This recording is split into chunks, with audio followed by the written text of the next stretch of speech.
വിശുദ്ധ കുരിശിൻ്റെ അടയാളത്താൽ ഞങ്ങളുടെ ശത്രുക്കളിൽ നിന്ന് ഞങ്ങളെ രക്ഷിക്കണമേ. ഞങ്ങളുടെ തമ്പുരാനെ, പിതാവിൻ്റെയും പുത്രൻ്റെയും പരിശുദ്ധാത്മാവിൻ്റെയും നാമത്തിൽ ആമേൻ. അസിറിയ രാജാവ് തൻ്റെ ജനങ്ങളെ കർത്താവിനോട് ഭക്തിയാദരങ്ങൾ കാണിക്കേണ്ടത് എങ്ങനെയെന്ന് പഠിപ്പിക്കാൻ പുരോഹിതനെ നിയമിച്ചെങ്കിലും അത് വിജയിച്ചില്ല. കർത്താവ് അവരുമായി ഉടമ്പടി ഉണ്ടാക്കി ഇപ്രകാരം കൽപ്പിച്ചു: നിങ്ങൾ അന്യദേവന്മാരെ ആദരിക്കുകയോ അവരെ നമിക്കുകയോ സേവിക്കുകയോ അവയ്ക്ക് ബലിയർപ്പിക്കുകയോ ചെയ്യരുത്. ഈജിപ്തിൽ നിന്ന് തൻ്റെ കരുത്തുറ്റ കരം നീട്ടി നിങ്ങളെ മോചിപ്പിച്ച കർത്താവിനെ നിങ്ങൾ ആദരിക്കണം. അവിടുത്തെ നമിക്കുകയും അവിടത്തേക്ക് ബലിയർപ്പിക്കുകയും വേണം. അവിടുന്ന് എഴുതി തന്ന കൽപ്പനകളും നിയമങ്ങളും പ്രമാണങ്ങളും ചട്ടങ്ങളും നിങ്ങൾ ജാഗരൂകതയോടെ പാലിക്കണം. അന്യദേവന്മാരെ ആദരിക്കരുത്. ഞാൻ നിങ്ങളുമായി ചെയ്ത ഉടമ്പടി വിസ്മരിക്കരുത്. നിങ്ങളുടെ ദൈവമായ കർത്താവിനെ ആദരിക്കണം. അവിടുന്ന് നിങ്ങളെ ശത്രുക്കളിൽ നിന്ന് രക്ഷിക്കും. അവർ അത് വകവച്ചില്ല. അവർ പഴയപടി ജീവിച്ചു. 2 രാജാക്കന്മാർ 17-ാം അധ്യായം 35 മുതൽ 40 വരെയുള്ള തിരുവചനങ്ങൾ.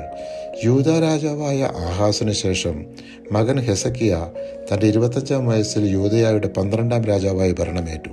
അവൻ 29 വർഷം ഭരിച്ചു. അവൻ കർത്താവിൻ്റെ മുമ്പിൽ നീതി പ്രവർത്തിച്ചു. അവൻ പൂജാഗിരികൾ നശിപ്പിക്കുകയും സ്തംഭങ്ങളും അക്ഷേര പ്രതിഷ്ഠകളും തകർക്കുകയും ചെയ്തു. മോശ ഉണ്ടാക്കിയ നെഹുഷ്കാൻ എന്ന് വിളിക്കപ്പെടുന്ന ഓട്ടുസർപ്പത്തിൻ്റെ മുമ്പിൽ ഇസ്രായേൽ ധൂപാർച്ചന നടത്തിയതിനാൽ അവനത് തകർത്തു. ഇസ്രായേലിൻ്റെ ദൈവമായ കർത്താവിൽ അവൻ വിശ്വസിച്ചു.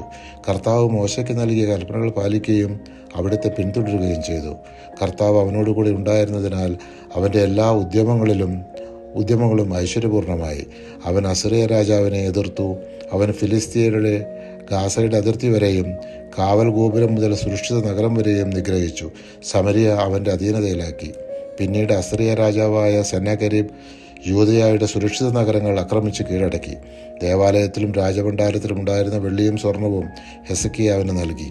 ഹെസക്കിയ രാജാവിനെതിരെ സംസാരിച്ച് അസിറിയ രാജാവായ സെന്നാകെരീബ് ജനങ്ങളെ തന്നിലേക്ക് ആശ്രയിക്കാൻ ശ്രമിച്ചു.